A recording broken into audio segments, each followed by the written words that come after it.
brought to you by Palvi Agrico. आता शेतीसाठी जे काही लागणार ते घरपोच मिळणार, तेही मोबाईलच्या एका क्लिकवर. सावरीला जी धाड पडलेली आहे त्या सावरीचं हे साधारणतः गुगल लोकेशन आहे. या गुगल लोकेशनमध्ये आपण बघू शकताय की हे बॅकवॉटर आहे, कोयनेचं बॅकवॉटर आहे. इथे साधारणतः रिसॉर्ट आहे आणि हे एक दीड किलोमीटरचं हे अंतर आहे. आणि या रिसॉर्टमध्ये इथे हे काय म्हणता येईल तो शेड आहे. हा शेड जो आहे हा Govind yes yes yes yes हा शेड जो आहे हा गोविंद शिनकर नावाच्या माणसाचा मालकीचा आहे. गोविंद शिनकरची ही गोविंद शिनकरची सातबारा आहे, ती आपण चेक करू शकाल. ठीक आहे. आता या गोविंद शिनकरच्या सातबाऱ्यामध्ये हा शेड आला. मी हे जे पिक्चर आहे हे पिक्चर अधिक झूम करून आणलेलं आहे. हे असं आहे साधारणतः. हा रिसॉर्ट आहे, हे बॅकवॉटर आहे. इथे आत स्विमिंग टँक आणि इतर सगळ्या गोष्टींचं काम चालू आहे. आता त्याच्यानंतर मी जरा पुन्हा अजून त्याला बॅकवॉटर आहे, रिसॉर्ट आहे आणि इथे अजून काम चालू आहे. ठीक आहे. मी इथे अजून हे रिसॉर्ट आहे, हे रिसॉर्टचं इथे अजून बांधकाम चालू आहे. 7-8 खोल्या बांधून झालेल्या आहेत. हे कमर्शियल प्रॉपर्टी आहे. खरं तर याची कमर्शियलची कसलीही परवानगी नाही आहे. महत्त्वाचं की मी कोयनाचं बॅकवॉटर आपल्याला दाखवलं. धरण क्षेत्राचा नियम आहे की 75 मीटरच्या आत कुठलंही बांधकाम होता कामा नये, पण हे बांधकाम 5 मीटरच्या आत आहे. अभियंत्यांनी परवानगी कशी दिली, एवढं बांधकाम कसं होऊ दिलं, हा एक अजून वेगळा चर्चेचा प्रश्न आहे, पण आत्ता मी त्याच्यावर फोकस करत नाही. एक फक्त व्ह्युअर्सला क्लिअर करतो मी, हे जे प्रकरण ज्याबद्दल ह्या सगळ्या गोष्टी आत्ता क्लिअर करतायत ना, ज्या साताऱ्यातल्या गावामध्ये संपूर्ण प्रकार घडला, तिथे जवळपास 115 कोटींचे ड्रग्ज म्हणजे मेथॅडॉन ज्याला आपण म्हणतो की MD ड्रग्ज तिथे बनवण्याचा कारखाना होता. बातमी त्याची त्यामुळे होण्यापेक्षा बातमी त्यावेळी झाली ज्यावेळी इथे एकनाथ शिंदे उपमुख्यमंत्री यांच्याशी संबंधित व्यक्तीचं नाव जोडलं गेलं. त्याच्या लिंक्स काय आहेत ते आता ते एस्टॅब्लिश करणार आहेत. आणि दुर्दैवाने महाराष्ट्रात या सगळ्याची चर्चा होणं तर लांब, पण बातमीसुद्धा कुठपर्यंत लोकांपर्यंत पोहोचली याबद्दल प्रश्नचिन्ह उपस्थित होत आहेत. आता ज्यावेळी हे सगळे सातबारे समोर आहेत बघा, यातला पहिला सातबाऱ्यांनी सांगितलं की याच्यामध्ये रामचंद्र दादाजी सिंदकर याच्या नावाचा हा पहिला सातबारा, ज्याच्या जागेवरती ती फॅक्टरी होती. ओके. आता हा रिसॉर्टचा फोटो आहे. हा रिसॉर्टचा फोटो हे रिसॉर्ट कुणाच्या मालकीचं, तर हे प्रकाश शिंदेंच्या मालकीचं आहे. त्याची ही सातबारा. प्रकाश संभाजी शिंदे. आता तुषार दोशी जे साताऱ्याचे SP आहेत, हे फार विशेष आहे की हे सगळं घडतंय ते सातारा जिल्ह्यातल्या सावरीमध्ये. मात्र याच्यात कारवाई सातारा पोलिसांनी केलेली नाही. यातली कारवाई जी केली ती घाटकोपर क्राईम ब्रँचचे PI आत्मजी सावंत यांनी केलेली आहे. आणि तुषार दोशींना काही पत्रकारांनी, माझ्यासारख्या काही लोकांनी फोन करून विचारलं की हा प्रकाश शिंदे नेमका कोण आहे बाबा, याचं मिडल नेम संभाजी दिसतंय, तर प्रकाश संभाजी शिंदे आणि एकनाथ संभाजी शिंदे यांचा काही संबंध आहे का. तर त्यांनी सांगितलं नाही हा प्रकाश शिंदे वेगळा आहे. तर आता 2 प्रश्न निर्माण होतात की जर प्रकाश शिंदे कुणीतरी वेगळा होता तर 115 कोटीचं जिकडे काही सापडत आहे आणि त्या शेडमध्ये जेवण हे त्या रिसॉर्टवरून जात होतं अशी माहिती माध्यमांमध्ये येते, स्थानिक सांगतात, तर मग त्या माणसाला सोडून का दिलं, त्याला ताब्यात का नाही घेतलं. बरं, आता हा प्रकाश शिंदे हा त्यांच्याच कुटुंबातला आहे हे एस्टॅब्लिश करणारा हा दुसरा पुरावा. ही सातबारा आहे. ही सातबारा कोणाची आहे, तर ही वडिलोपार्जित सातबारा आहे. ज्या वडिलोपार्जित सातबाऱ्यामध्ये एकनाथ शिंदे यांच्या 2 भावांची नावं आहेत, सुभाष संभाजी शिंदे आणि प्रकाश संभाजी शिंदे. ठीक आहे. हा झाला रिसॉर्टचा विषय. रिसॉर्टचा संबंध कुठे येतोय, जेव्हा माध्यमांनी आणि पोलिसांनी चर्चा करताना जी माहिती आणली त्या माहितीमध्ये की या रिसॉर्टमधून जेवण जात होतं. आता परत अजून एक प्रश्न, ह्या रिसॉर्टमधलं जेवण कामगारांना परवडत होतं का. पंचतारांकित आहे, याचं जेवण कामगारांना परवडेल कसं.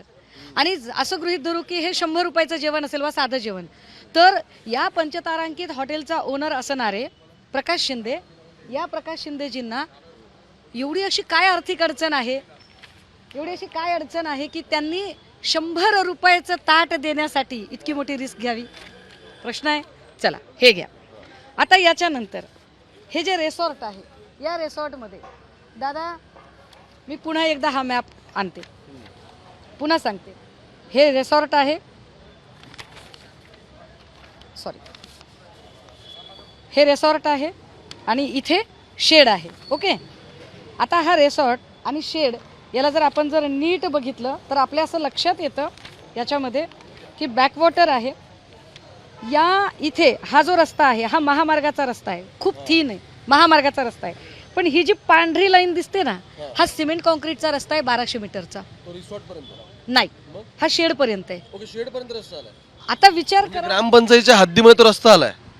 अहो इकडे घरच नाही, रस्ता कुणासाठी दिला तुम्ही?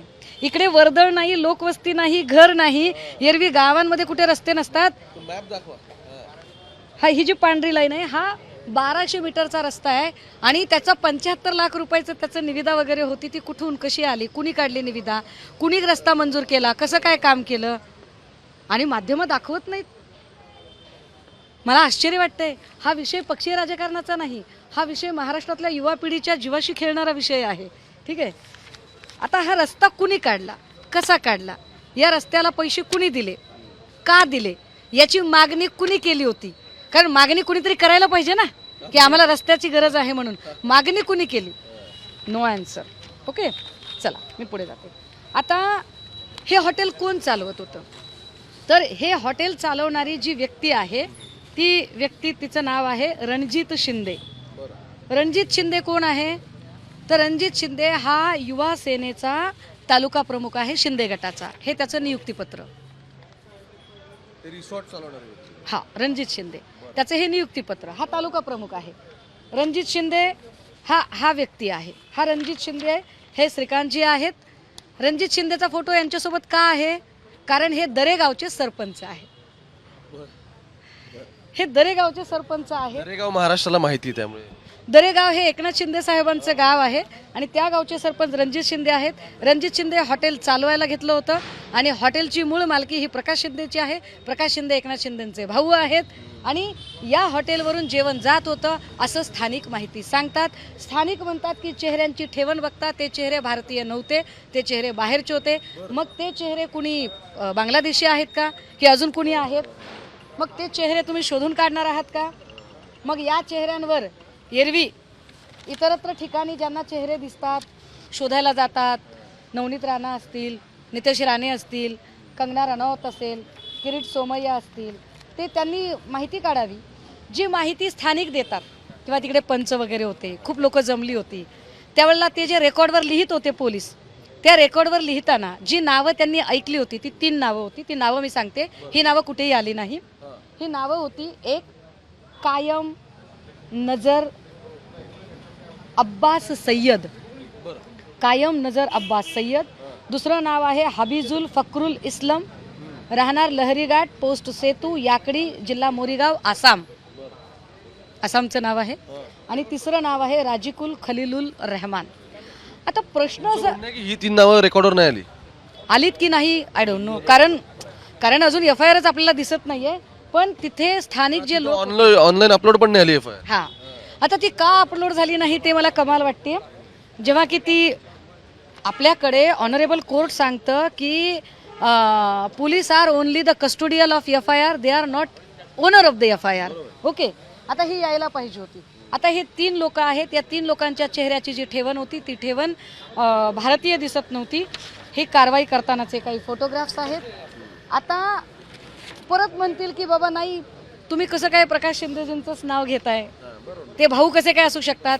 त्याचा पहिला पुरावा दिला मी आपल्याला, प्रकाश शिंदे त्यांचे भाऊ आहेत त्याचा, की ही वडिलोपार्जित FIR आहे. पण एसपींचं तसं म्हणणं नाहीये. एसपींचं तसं म्हणणं नाहीये, पण ही वडिलोपार्जित FIR, याच्यात नाव आहे आता आपण 7/12.